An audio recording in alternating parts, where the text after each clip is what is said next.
the youth in medicine, before it's beaten out of them, are always very curious about this sort of thing. And not just curious, they want to know everything. They want to learn everything. They want to learn breech delivery. They want to learn about midwifery. And unfortunately, the structure doesn't allow it or beats it out of them. And then by the end of their tenure as a resident, it's gone, except in a very few enlightened people like my colleague, Dr. Flores, or a few other people I know around the country who have contacted me who say, I want to be a doctor. I want to change the world, but I don't know that I can survive medical school and residency. And it's a tough conversation that we have because most people do not survive medical school and residency as the same person they were when they went in.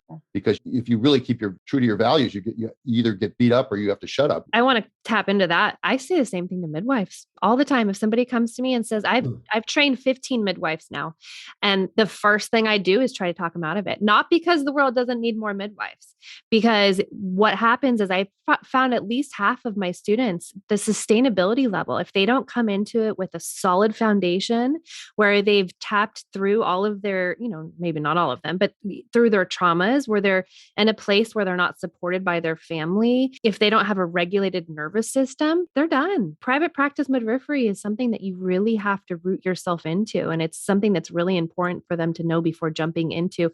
I know that most midwifery schools typically always leave with half of the class. That's what I see across the board. Really? You're saying that half the class doesn't graduate? Yep, they drop out at some point. We have to admit that it's not an easy lifestyle in general. And then the current climate, there's not a lot of safe space to really practice in a way that's traditional to the midwifery ways, because things are getting usurped by medicine. Because in order to be professional and prove that you are worthy and that you have to play the game. And so then a lot of the heart of what we do gets lost.